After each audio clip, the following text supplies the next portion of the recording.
Sentence यदि future indefinite tense में हो और यदि वह एक्टिव वॉइस में हो तब अफर्मेटिव सेंटेंस अर्थात सकारात्मक वाक्य के लिए स्ट्रक्चर हो जाएगा subject plus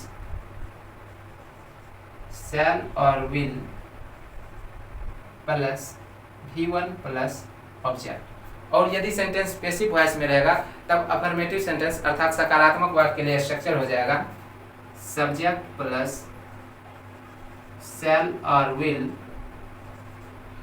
plus B plus V3। अर्थात यदि सेंटेंस पैसिव वॉइस में रहेगा तब आपको ये वाला स्ट्रक्चर प्रयोग करना है और यदि सेंटेंस एक्टिव वॉइस में रहेगा तब आपको ये वाला स्ट्रक्चर प्रयोग करना है। यहाँ पर आपको ध्यान रखना है शैल या फिर विल का प्रयोग आपको सब्जेक्ट के अकॉर्डिंग करना है। इसमें आपको सिंपली ध्यान रखना है यदि सब्जेक्ट के रूप में आई या फिर वी रहेगा तब आपको केवल शैल प्रयोग करना है और अन्य सभी सब्जेक्ट के साथ आपको विल प्रयोग करना है। अब आप पहचानोगे कैसे कि सेंटेंस एक्टिव वॉइस में है या फिर पैसिव वॉइस में है। तो एक्टिव वॉइस में क्रिया का संपादन कर्ता द्वारा होता है और पैसिव वॉइस में क्रिया कर्ता पर ही संपादित होता है। आप एग्जांपल के रूप में समझ सकते हैं, जैसे कि यहाँ पर है मैं पढ़ाऊंगा। इस सेंटेंस में आप देखो पढ़ाने की क्रिया कर्ता द्वारा संपादित हो रहा है, तो आप कह सकते हैं इस वाक्य में प्रयुक्त वर्ब एक्टिव वॉइस में है। ठीक है। जो दूसरा सेंटेंस है मुझे पढ़ाया जाएगा, यहाँ पर आप देखो क्रिया कर्ता पर ही संपादित हो रहा है, अर्थात आप कह सकते हैं कि इस वाक्य में प्रयुक्त वर्ब पैसिव वॉइस में है। ठीक है। तो इस तरह से आप पहचान लेंगे कि पहले सेंटेंस एक्टिव वॉइस में है या फिर पैसिव वॉइस में है। यदि एक्टिव वॉइस में रहेगा तब आपको ये स्ट्रक्चर प्रयोग करना है और यदि पैसिव वॉइस में रहेगा तब आपको ये स्ट्रक्चर प्रयोग करना है। मैं पढ़ाऊंगा, यह सेंटेंस एक्टिव वॉइस में है और यहाँ पर सब्जेक्ट क्या है मैं, तो पहले हम सब्जेक्ट लिख लेंगे। आई के साथ शैल प्रयोग में आता है तो शैल प्रयोग कर लेंगे। उसके बाद वर्ब का फर्स्ट फॉर्म, वर्ब यहाँ पर क्या है पढ़ाना। ठीक है, टीच। मैं पढ़ाऊंगा, आई शैल टीच। मुझे पढ़ाया जाएगा, यह सेंटेंस पैसिव वॉइस में है और यहाँ पर सब्जेक्ट क्या है मुझे, तो मुझे के लिए हम आई प्रयोग करते हैं और आई के साथ शैल प्रयोग में आता है। चूंकि यह सेंटेंस पैसिव वॉइस में है तो आपको शैल के तुरंत बाद बी प्रयोग कर लेना है। ठीक है।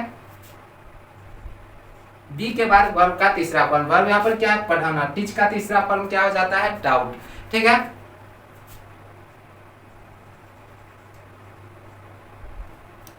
मुझे पढ़ाया जाएगा, आई शैल बी टाउट। वह पीटेगा, यह सेंटेंस एक्टिव वॉइस में है। ठीक है। और यहाँ पर सब्जेक्ट क्या है वह, ही के साथ विल प्रयोग में आएगा। उसके बाद वर्ब का फर्स्ट फॉर्म, वर्ब यहाँ पर क्या है पीटना, बीट। वह पीटेगा, ही विल बीट। उसे पीटा जाएगा, यह सेंटेंस पैसिव वॉइस में है और यहाँ पर सब्जेक्ट क्या है उसे। उसे के लिए भी हम ही प्रयोग करते हैं और ही के साथ विल प्रयोग में आता है। विल के तुरंत बाद आपको बी प्रयोग करना है क्योंकि सेंटेंस क्या है पैसिव वॉइस में है। बी के बाद वर्ब का तीसरा फॉर्म, वर्ब यहाँ पर क्या है पीटना। बीट का तीसरा फॉर्म क्या हो जाता है बीटन। ठीक है।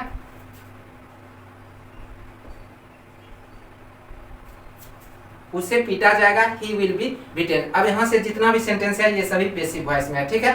एक कार खरीदी जाएगी, एक car will be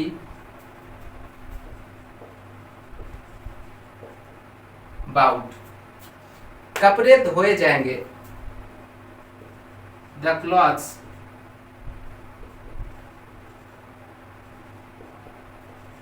will be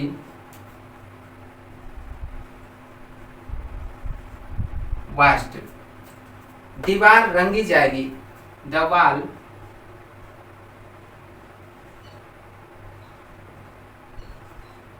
will be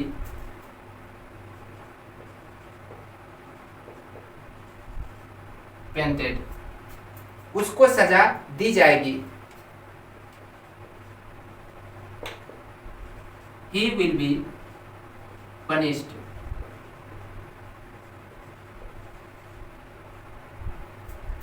पेड़ लगाए जाएंगे, trees will be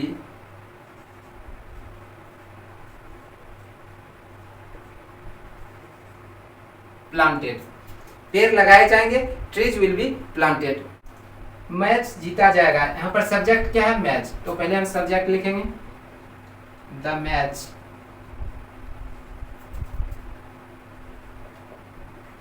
will be. अब देखो यहाँ पर वर्ब क्या है जीतना, तो विन का तीसरा फॉर्म क्या होता है वोन। ठीक है। मैच जीता जाएगा, the match will be won, उसे पीटा जाएगा, ही विल बी बीटेन, खेत सींचा जाएगा, द फील्ड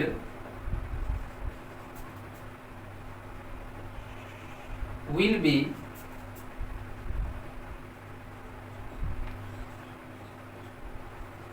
इरिगेटेड, गाय दूही जाएगी, द काव विल बी मिल्क्ड, उन लोगों को पुरस्कृत किया जाएगा, they will be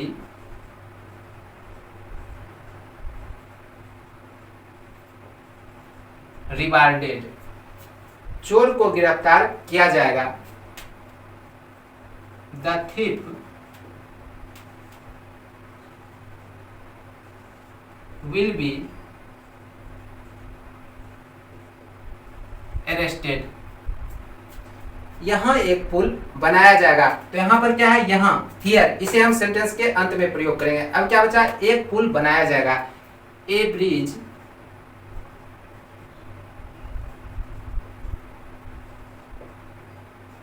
will be built here, सबसे अंत में हियर प्रयोग कर देंगे, ठीक है।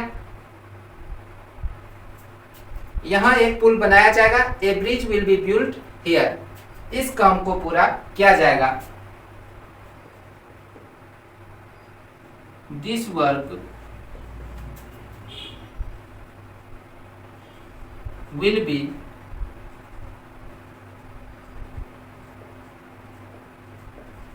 कंप्लीटेड, कल मैच खेला जाएगा, कल आने वाले कल के लिए हम टुमारो प्रयोग करते हैं, तो इसे सेंटेंस के अंत में रखेंगे, ठीक है। कल मैच खेला जाएगा, द मैच